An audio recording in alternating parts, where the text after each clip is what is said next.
Assalamualaikum students, hope you all are fine. I am Fahmida Bibi, class teacher of 7B and your subject teacher, computers education. This is your book, first page, cover page, textbook of computer education grade 7 by National Book Foundation. As we know, the syllabus is changed this year. Let's see the contents of this book. The chapter number 1 about the system unit, chapter number 2 word processor, chapter number 3 multimedia presentation, chapter number 4 introduction to GeoGebra, chapter number 5 email, and chapter number 6 cybercrime. Today is our first lecture, so we see about the chapter number 1, that is the system unit.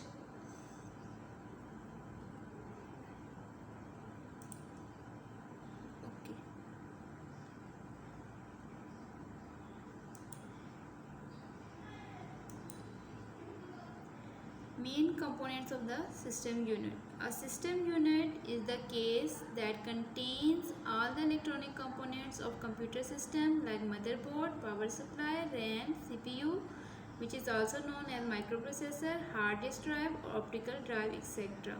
These are all the main components of the system unit. The system unit contains motherboard, power supply, RAM, CPU, hard disk drive, and optical drives. Let's see one by one. First of all, we talk about motherboard. A motherboard system board is the main printed circuit board found in general purpose computer, which serves as the central circuit hub that connects all the peripheral and components of the computer, for example CPU, memory, etc. आपका जो motherboard होता है वो आपका central board होता है, central hub होती है, जिससे आपकी सारी पेरिफेरल डिवाइसेस और सारे कंपोनेंट जो कंप्यूटर के हैं वो कनेक्टेड होते हैं. I hope you will remember about the peripheral devices. All the devices which are connected to computer is known as the peripheral devices.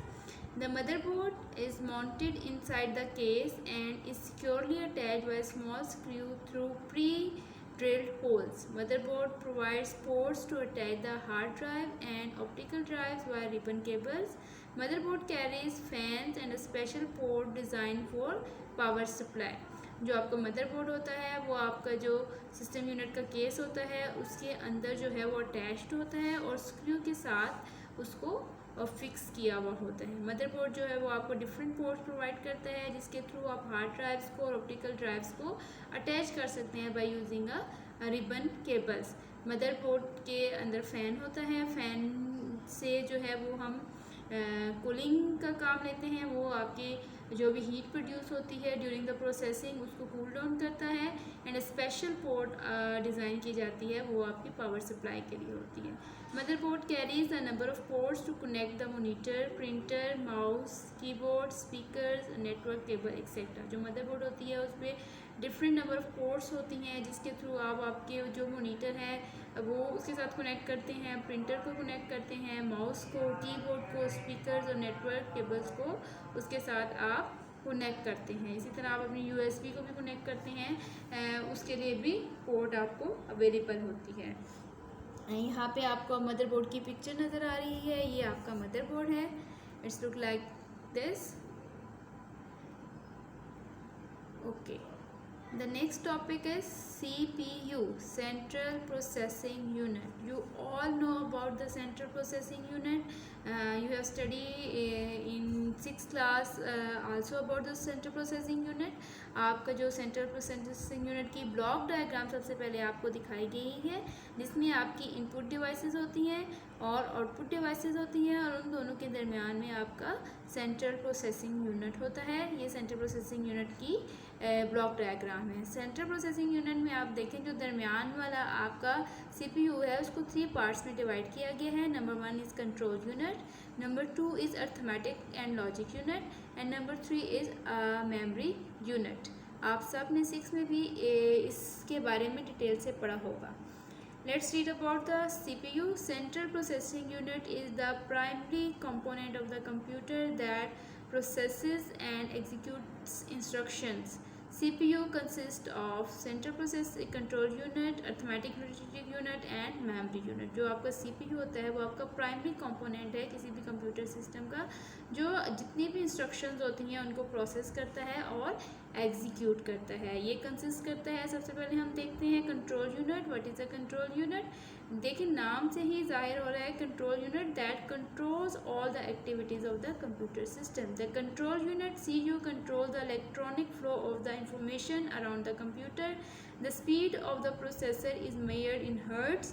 It coordinates the activities of all the other unit in the system। ठीक है, एक तो वो आपकी जो electronic flow of information है उसको भी कंट्रोल करता है, और दूसरा जितने भी कंपोनेंट्स आपके अटैच्ड हैं और जो भी एक्टिविटी आपके कंप्यूटर सिस्टम में होती है उनको कोऑर्डिनेट भी करता है।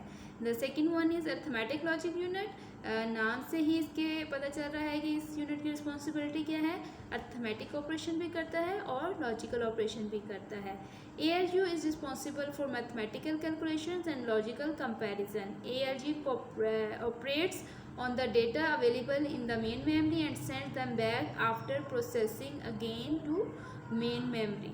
आपका ALU जो है जो उसके पास डेटा अवेलेबल होता है उसके ऊपर अर्थमेटिक कैलकुलेशन भी करता है और लॉजिकल कंपैरिजन भी करता है, और ये ऑपरेशन करने के बाद वो डेटा को जो है वो वापस प्रोसेसिंग मेन मेमोरी में सेंड कर देता है। The next unit is about memory unit.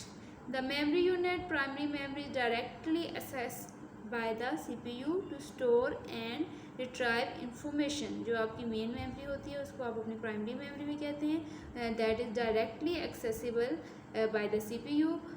Data को स्टोर करने के लिए और रिट्राइव इंफॉर्मेशन को करने के लिए यूज़ होती है। Different kinds of primary memories are RAM, random access memory, and ROM, read only memory। Random access memory is used to read and write data, but the data is volatile or temporary। Whenever the power is switched off, the contents of the RAM are lost। All computer programs must be loaded into RAM before execution। The size of the memory is measured by the number of bytes available for use. जो आपकी RAM होती है ये आपकी volatile memory होते हैं। जब तक आपका कंप्यूटर ऑन रहता है इसमें डेटा रहता है और प्रोसेस होता है, लेकिन जैसे ही आप कंप्यूटर स्विच ऑफ करते हैं रैम से सारा डेटा जो है वो डिलीट हो जाता है और रैम में फिर कोई डेटा नहीं होता। जितने भी कंप्यूटर के प्रोग्राम्स हैं वो पहले रैम में लोड होते हैं और उसके बाद वो एग्जीक्यूट होते हैं, और रैम का जो साइज़ है उसको मेजर करते हैं number of bytes available for use. Read only memory, ROM is a non-volatile memory। Instruction in ROM are embedded permanently at the time of manufacturing। ROM also contain basic input-output system। ROM जो है वो आपकी permanent memory होती है। ROM के अंदर जो instructions आप लिख देते हैं वो जो इंस्ट्रक्शन लिखी होती हैं वो परमानेंट इंस्ट्रक्शंस होती हैं, और वो at the time of manufacturing जो है वो एम्बेड होती हैं रोम के अंदर। रोम में जो है वो आपका basic input output system unit भी होता है जिसको आप बायोस कहते हैं। I hope you all understand about the motherboard and central processing unit। You have to read it again from your book, and you have to remember the main definitions of motherboard, CPU and its parts। Okay, good luck, Allah Hafiz।